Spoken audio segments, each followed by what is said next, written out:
E o tema designado para a gente debater um pouco é o tema das provas no novo Código de Processo Civil. É um tema, claro, que os senhores vão ver aí no Código, cobre uma quantidade de artigos bastante numerosa.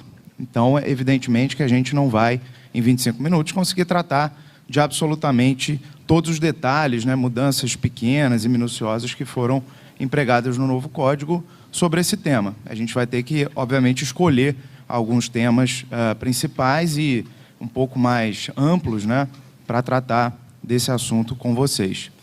Bom, o Código em matéria probatória, ele não fez uma grande revolução, na minha opinião. Há quem veja, a gente vai ver em alguns pontos, né, há quem veja na regulamentação das provas do novo Código de Processo Civil uma mudança bastante significativa, bastante estrutural, até inversão de uma lógica que existia no Código anterior, mas eu não vejo essa mudança tão drástica e vou explicar ao longo da exposição por quê, né? Linhas gerais, como, por exemplo, o princípio da livre convicção motivada foi mantido, né? O princípio da atipicidade dos meios de prova foi mantido e até atualizado, permitindo expressamente que novas tecnologias sejam absorvidas pelo processo civil. O que faltava, talvez, no Código 73 fosse essa previsão de novas tecnologias, porque, óbvio, ele foi elaborado numa época em que a realidade não era de avanços tecnológicos tão grandes, por exemplo, na área da informática. A todo momento surgem novos meios, né, como agora se tenta, inclusive, empregar para comunicações processuais via aplicativos de mensagens, né? São questões novas que vão surgindo a cada momento no processo civil e que o Código 73 não lidava com essas mudanças tão dinâmicas, né? Mas a gente lida agora. Então, o Código, de fato, ele tem uma certa abertura. Quando ele fala da tipicidade das provas, por exemplo, ele diz que outras tecnologias que possam surgir, né, e que hoje não são conhecidas ainda, podem ser absorvidas como meios de prova, desde que não sejam ilícitas, né, não firam a Constituição, não sejam imorais, enfim. O que é um conceito até bem complicado. Eu não gosto desse conceito da prova imoral, né? Eu prefiro que seja o conceito único da prova ser lícita, né? O direito permitir. Esse conceito de moralidade fica muito difícil de aplicar no Código de Processo, no processo civil. Mas, de qualquer maneira, essas linhas mestras são mantidas. Uma palavrinha rápida sobre esse princípio da livre convencimento, do livre convencimento motivado, né, que eu disse que é mantido no novo Código. Vamos entender bem do que se trata, né? Ele, às vezes, é levantado, às vezes ele é utilizado retoricamente para contrapor o tema que vocês já viram aqui nesse congresso em inúmeras palestras, que é o tema da vinculação dos precedentes, né? Dizem, olha, mas como que o juiz tem que necessariamente seguir um entendimento no Tribunal Superior, consolidado num caso repetitivo, por exemplo, num IRDR, se existe no processo civil brasileiro o princípio do livre convencimento motivado? O juiz, desde que fundamente devidamente sua decisão, pode decidir de acordo com a sua convicção. Mas, vejam, o princípio da livre convicção motivada é um princípio do direito probatório, de uma parte, né, de uma subdivisão do direito processual civil. Ele não é, reparem, ele não é um princípio da teoria da decisão. Ele é um princípio do direito probatório. Ele não pode ser utilizado retoricamente para contrapor a ideia de vinculação do precedente. Podem ser outros argumentos, talvez. Eu acho razoável, muito embora eu concorde com a vinculação do precedente. Acho que lá os incisos 927 são todos vinculantes, essa é a minha posição sobre esse tema, mas há bons argumentos para defender que não haja vinculação, etc., mas o livre convencimento motivado não pode ser um deles. O livre convencimento motivado quer dizer simplesmente o seguinte, que não há no direito processual civil brasileiro hierarquia entre provas. É isso. Livre convencimento motivado significa que o juiz não fica adstrito, por exemplo, a dar maior peso necessariamente a um documento sobre uma prova testemunhal, a perícia sobre um depoimento pessoal.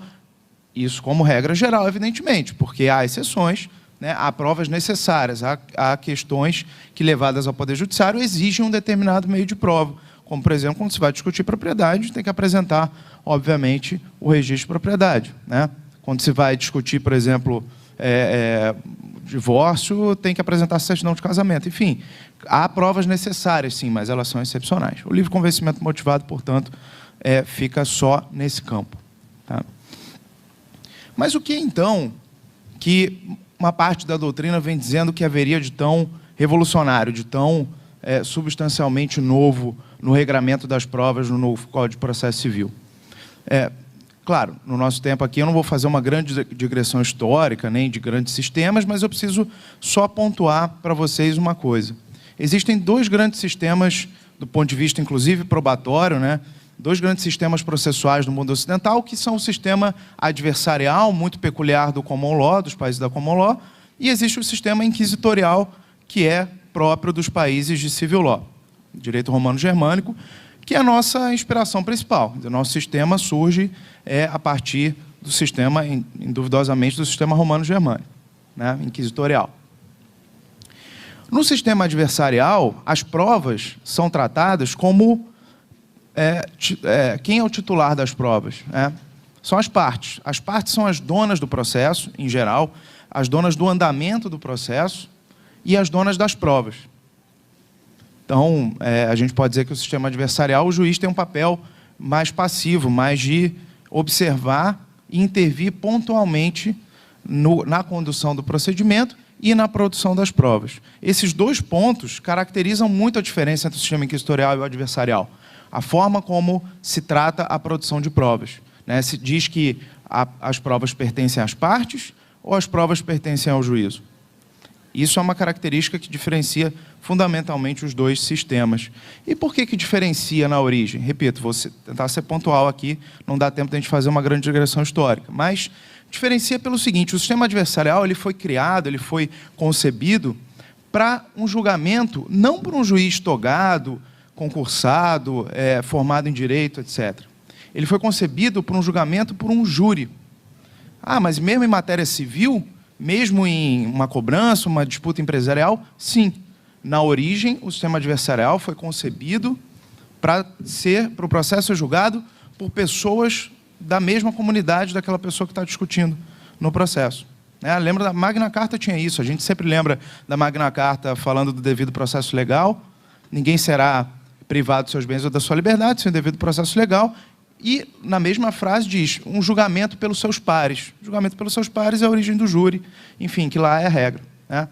Então, faz sentido um sistema em que um júri é que julga, quer dizer, pessoas do povo, pessoas não especializadas em direito, faz bastante sentido que quem determine que provas são boas para aquele processo, o que deve ser produzido ali, sejam as próprias partes, por meio de seus advogados, obviamente. Por quê? Porque, a rigor, vamos dizer, para uma abstração, essas partes estão tentando convencer a si mesmas, entre aspas. Não a si mesmas, obviamente, mas, entre aspas, por quê? Estão tentando convencer pessoas que pensam como ela, que moram na sua comunidade, que não são letradas no direito, são leigas. Então, o sentido é esse, de se atribuir às partes a titularidade da prova. No sistema inquisitorial, que é a nossa matriz, é o oposto perfeito disso, né? O juiz conduz o procedimento, né? Ele é o senhor das provas, tradicionalmente. Por quê? Porque é ele que decide. Se ele é que decide, enfim, ele deve interferir na produção de provas. No sistema adversarial, se o juiz interfere na produção de provas, ele é acusado imediatamente de parcialidade. Aqui não, é natural, porque ele é que vai decidir sobre o mérito do processo. Esses são os dois sistemas, óbvio, puros, né? Teóricos. Há aproximações inúmeras entre eles na prática, há mitigações aqui e ali, e nos próprios países da Common Law, de tradição que tem o sistema adversarial, isso vem sendo mitigado para dar mais poderes ao juiz para conduzir o procedimento e controlar a produção das provas. Porque se percebeu que deixar na mão das partes, tem que ter uma boa-fé absoluta das partes para essa produção probatória, já que elas é que determinam. E isso, na prática, vira arma para chicanas, né? Uma muito simples, pontual, para dar o exemplo, é no sistema de produção probatória documental, o sistema do discovery ou disclosure, que tem lá, significa que uma parte tem que entregar para outra todos os documentos que sejam interessantes, que sejam pertinentes àquela demanda. É óbvio que a parte não vai fazer isso entregando com post-it, né, tudo separadinho. Olha, está aqui o documento que você vai provar contra mim o que você está pleiteando. Óbvio que isso não vai acontecer. Mas a outra parte pode dizer, o autor não está me entregando todas as provas, o réu não está me entregando todas as provas. Mas como é que você sabe que ele está te omitindo um documento? Ora, eu estou pedindo aqui o livro-razão da empresa, ou sei lá como é que chama isso nos Estados Unidos, por exemplo. Mas a empresa é obrigada a ter a contabilidade. Ela não pode dizer que ela não tem. Ela tem que me entregar. Aí o juiz vai lá e manda entregar. O que as partes fazem para burlar isso e não facilitar a outra parte? Mandam documentos demais, fazem o contrário. E prejudicam a outra parte no sentido dela conseguir extrair que documentos são necessários para aquela demanda. Então, vejam, esse sistema de que as partes são donas da prova não é maravilhoso, não. Ele gera problemas no dia a dia da advocacia que fizeram com que, inclusive, o legislador americano ou a jurisprudência mitigasse esse sistema, para dar mais poderes ao juiz para controlar esse tipo de abuso. Tá? Então, só para mostrar a vocês como não existe sistema perfeito e a gente nem sempre emular um sistema da common law pode ser bom. Mas muita gente enxerga no novo Código de Processo Civil, na redação do artigo 369, um caminho nesse sentido. Um caminho em direção à titularidade das provas passar a pertencer às partes no processo civil brasileiro, e não só mais ao juiz, como tradicionalmente a gente entendia. Porque o 369 ele já começa dizendo assim, as partes, vejam, começa falando das partes. O primeiro artigo sobre provas já começa falando das partes, é verdade. As partes têm o direito de empregar todos os meios legais, bem como os moralmente legítimos, ainda que não especificados neste Código, para provar a verdade dos fatos em que se funda o pedido ou a defesa e influir eficazmente na convicção do juiz. O Código 73 só falava todas as provas moralmente aceitas, etc., podem ser produzidas no processo. Não falava que as partes têm direito a produzir as provas. Será que isso já desloca esse eixo, como a gente mencionou, totalmente? Ou não? Ou foi só uma coincidência aqui textual? Bom, quem defende que há essa inversão de eixo cita a questão da produção antecipada de prova. Olha o que diz o artigo 381, né, do novo Código de Processo Civil. A produção antecipada de prova, que no Código 73 era tratada até como uma cautelar, só para não perder a prova, né? Uma testemunha que pode vir a falecer, uma prova que vai perecer por alguma razão, para garantir o resultado útil do processo, né? Se faz uma cautelar de produção antecipada de prova. Mas, basicamente, era essa a hipótese, né? Perecimento da prova. Olha quais são as hipóteses agora para a produção antecipada de prova. E que passa a ser um procedimento próprio, não necessariamente cautelar, já que desaparecem as cautelares típicas, né? A produção antecipada de prova será admitida nos casos em que, o caso clássico, houver fundado receio de que venha a tornar-se impossível ou muito difícil a verificação de certos fatos na pendência da ação. 2, a prova a ser produzida seja suscetível de viabilizar a autocomposição ou outro meio adequado à solução do conflito. E 3, o prévio conhecimento dos fatos possa justificar ou evitar o ajuizamento da ação. Então, o que a doutrina vai percebendo é o seguinte, de fato, o sistema probatório, ele indica que a prova não serve só para convencer o juiz.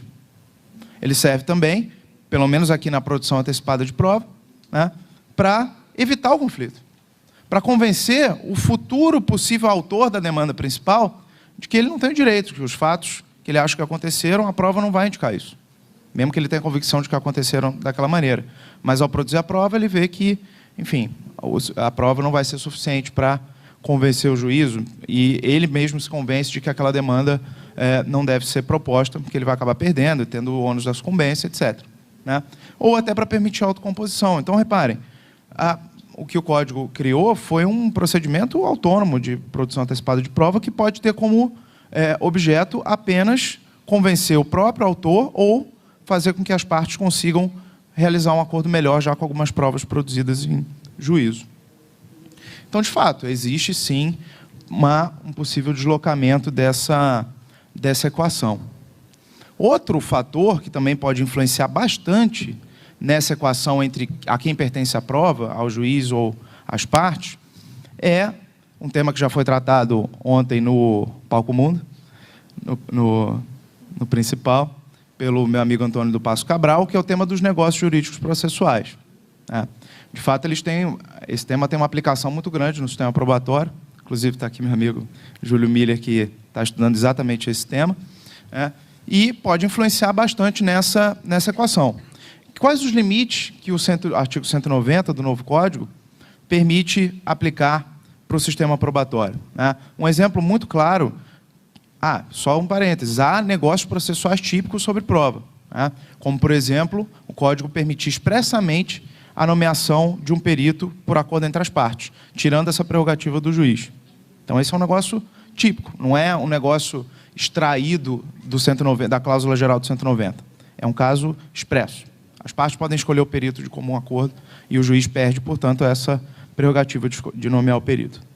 Mas um exemplo muito comum extraído do artigo 190 é a proibição de determinado meio de prova. Por exemplo, a perícia. As partes botam lá no contrato, se esse contrato for levado a juízo, não haverá prova pericial. Bom, vamos lá. Vocês acham que isso é necessariamente bom? Vocês acham que a gente caminhar para um sistema em que as partes são as absolutas donas dos meios de prova necessariamente é bom para o processo?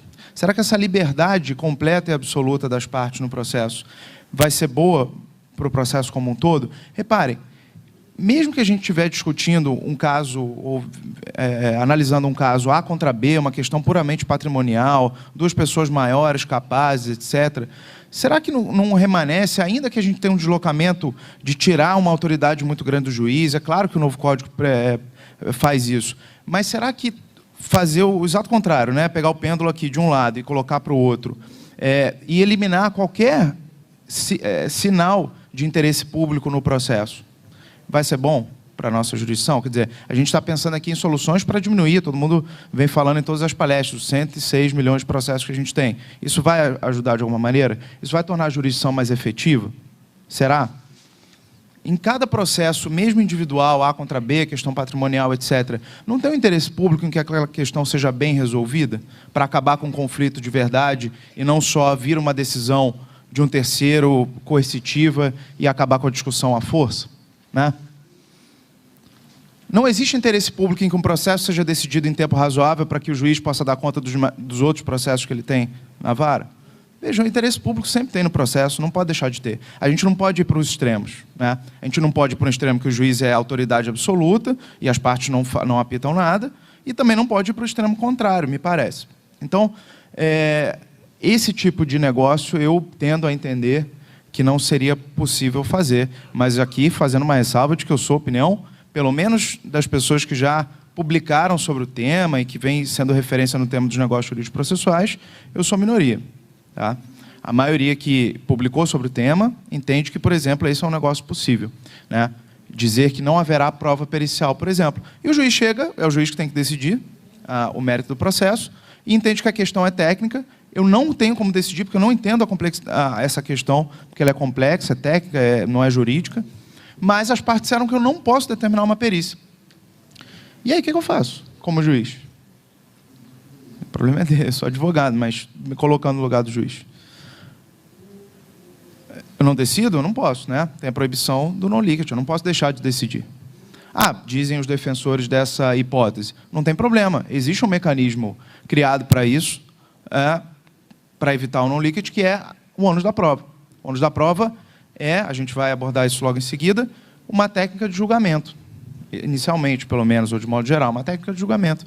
Se o juiz não está absolutamente convencido da dinâmica dos fatos, como ocorreu, se as provas não foram suficientes para estabelecer o convencimento absoluto do juiz, ele aplica a regra de ônus da prova. Ele vê quem teria que ter produzido essa prova e não produziu.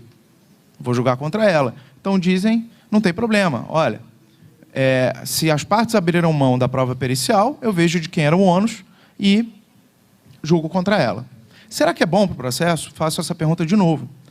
É bom? A solução, a sentença dada por aplicação da regra do ônus da prova é boa? É uma artificialidade, Não é uma decisão proferida após uma convicção do juiz sobre a prova, e sim uma artificialidade. Então, eu queria fazer essa reflexão que a gente não pode interpretar esse novo sistema probatório, muito embora, de fato, ele caminhe para um ponto de equilíbrio entre privatismo e publicismo da prova, ou seja, as provas não são só do juiz e não são só das partes, mas a gente não pode dizer que elas são só das partes, porque isso não necessariamente vai ser bom para o que a gente espera de um processo efetivo. Então, esse era o primeiro tópico que eu queria abordar. E pegando o gancho, porque eu já mencionei, um outro tópico importante de mencionar é esse da distribuição dinâmica do ônus da prova. Falei de ônus da prova, agora vamos falar dessa novidade que há no código acerca desse tema. Uma coisa que o Antônio Cabral observou ontem, que vocês devem lembrar, é que um dos casos de negócio jurídico processual típicos do Código de 73 era exatamente o negócio sobre ônus da prova. Existia a possibilidade já, ninguém usava, ele perguntou lá no Palco Mundo quem já tinha feito um negócio na vigência do CPC antigo sobre ônus da prova, e só ele levantou a mão e mais um, de um plenário daquele tamanho que vocês já viram. Então, era algo esquecido, mas existia. Mas não existia a possibilidade do juiz redistribuir esse ônus de acordo com peculiaridades do caso concreto, a não ser o conhecido caso de todo mundo, que é o direito do consumidor. O Código, então, no artigo 373, acaba positivando essa possibilidade. E, depois de muita discussão na tramitação do projeto, de quais seriam as hipóteses que o juiz poderia redistribuir dinamicamente o ônus da prova, ficou da seguinte maneira. Nos casos previstos em lei, então, primeiro, se a lei prevê a inversão ou a distribuição diferente daquela regra geral do ônus da prova, é uma hipótese admitida, claro. Nos casos previstos em lei, ou diante de peculiaridades da causa relacionadas à impossibilidade ou à excessiva dificuldade de cumprir o encargo, o ônus probatório, o juiz pode redistribuir o ônus da prova. Então, reparem, pela redação, parece que são duas hipóteses autônomas, porque tem um ou, Ou a parte demonstra que é impossível que ela produza aquela prova e, portanto, com essa demonstração, o juiz atribui à outra parte a produção da prova, ou simplesmente que a outra parte tem uma maior facilidade na obtenção dessa prova. Vai caber à doutrina e à jurisprudência definir se, afinal de contas, esse ou é isso mesmo, se são duas hipóteses autônomas, se basta a mera facilidade maior de uma parte em produzir a prova para que ela possa ter esse ônus sobre ela, atribuído a ela, ou se esses requisitos são cumulativos. Além da maior facilidade para uma parte produzir a prova, além disso, ela tem que ser impossível de ser produzida pela parte que teria o ônus de produzi-la inicialmente. Isso está uma discussão em aberto. Se a gente pegar a doutrina da distribuição dinâmica no uso da prova, parece que a mera facilidade maior de uma parte produzir a prova já deveria ser suficiente. Só para dar um exemplo rápido de um caso que eu vi na prática sobre isso, era uma discussão entre um advogado e uma juíza, envolvendo uma resolução da OAB do Rio. Eu atuei lá durante alguns anos na Procuradoria, e enfrentamos essa situação. A gente liberou, porque o Rio de Janeiro, todos conhecem o clima de lá, e a lei federal diz que a OAB tem competência para regular a vestimenta do advogado, o traje do advogado no exercício profissional. Curioso, mas está lá na lei federal. E aí, como num verão muito quente, advogados passando mal no fórum, etc., a OAB liberou o uso do terno. Isso gerou um conflito lá numa audiência e a juíza acabou entrando com uma ação de danos morais contra o advogado. E a OAB o assistiu nesse processo. E o ponto controvertido era juizado, mas teve despacho saneador, teve audiência com o juiz, uma coisa assim inédita. Por pura coincidência do autor ser um juiz também, claro.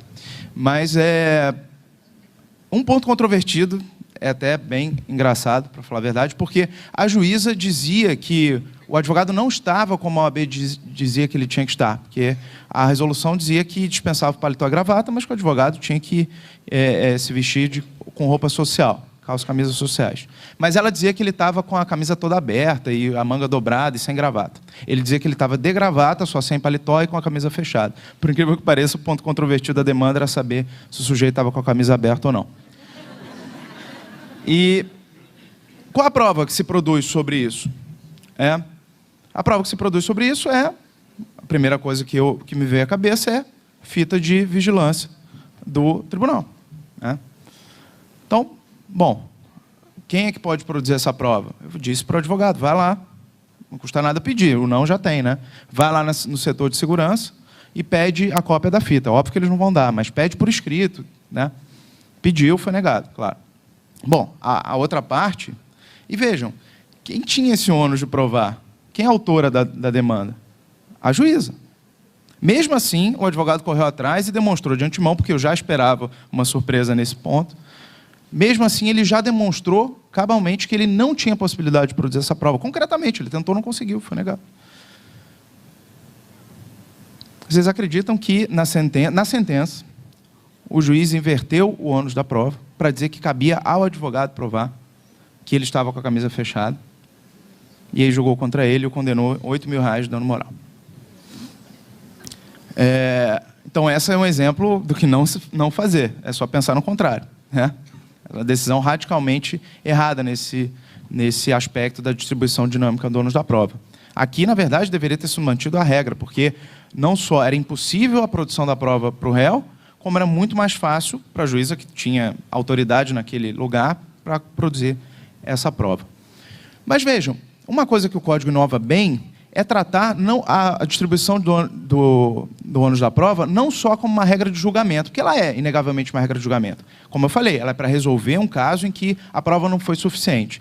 Mas, por conta da ideia de cooperação, de boa-fé, de não surpresa, o Código também diz o seguinte: olha, inverta o ônus da prova, juiz, mas, no máximo, no despacho saneador, ou, idealmente, no despacho saneador, fixando os pontos controvertidos e, ao mesmo tempo, dizendo quem tem o ônus de produzir cada uma das provas que foi determinada, para que a parte tenha a oportunidade de produzir essa prova ao longo do processo, sabendo que ela tem o ônus. Muito embora seja uma regra de julgamento, é razoável esse sistema complexo de tratar a distribuição dinâmica como regra de julgamento e também como regra de procedimento, invertendo a produção probatória no próprio andamento do processo. Por fim, como o tempo já está se esgotando, eu queria mencionar mais alguns pontos de inovação do novo Código sobre matéria probatória, pontuais. Um é que, ali, artigos 378, 379, tem uma previsão interessante que a gente escuta muito falar no processo penal e que foi incluída aqui no Código de Processo Civil, e agora a gente tem que saber como lidar com ela. Diz o Código que a parte não é obrigada a produzir prova contra si mesma. Muito embora a gente tenha um procedimento de exibição de documentos, por exemplo, em que o juiz manda que a parte produza uma determinada prova. E é mais ou menos o mesmo regramento que fala de exibição de documentos, fala que a parte não é obrigada a produzir prova contra si mesma. Mas como, então? Porque, vejam, como analisar se aquela prova vai ser utilizada contra a parte? Vai ter que praticamente acreditar na palavra dela. Ela diz: eu não vou entregar esse documento porque ele faz prova contra mim. Como eu vou saber se eu não vi o documento? Eu quero exatamente ver o documento. Esse é um ponto que ficou um pouco complicado aqui no Código, foi um pouco mal, e a doutrina vai ter que destrinchar. Uma solução que já vem sendo proposta pela doutrina, que é bastante simples, e que a gente pode simplesmente aceitar e se dar por satisfeito ou não, é que essa é uma regra que deve ser interpretada sistematicamente com o direito penal. Ou seja, a parte não é obrigada a produzir prova no processo civil, caso essa prova possa vir a ter implicações penais contra ela. E não simplesmente possa servir como uma prova para o processo civil, sem qualquer repercussão penal. Se não tiver qualquer repercussão penal, ela é, sim, obrigada a produzir aquela prova, ainda que ela seja utilizada pelo seu ex-adverso para provar fatos contra ela. Outras soluções eu ainda não vi a doutrina propor, mas essa é uma que aparentemente resolve esse conflito no primeiro momento. Também há o regramento sobre prova emprestada, artigo 372, ficou mais claro, né? Era uma coisa já da prática forense, mas agora regulamentada no próprio Código, né? Em que hipóteses, como é feita esse traslado, né, de uma prova de um processo para o outro. E, por fim, também há o regramento da chamada ata notarial. Também é outra coisa que a gente já usava na prática para dar conta de fatos que, principalmente site, né, ou então que a assembleia de empresas se utiliza muito no direito societário. A ata notarial, né, alguém que tem fé pública, né, notário ir lá e fazer um relato sobre o que aconteceu em determinada assembleia da empresa, já que é um ato privado, ou descrever o que há num site na internet, já que o conteúdo pode ser retirado de uma hora para outra. Então, há esse regramento novo também. Tá? Então, bom, esgotado o tempo, esses eram os tópicos que eu queria chamar a atenção, que eu acho que são os principais, mais instigantes sobre o tema das provas. Mais uma vez, agradeço a atenção, o convite, e fico à disposição aí para conversar depois. Obrigado.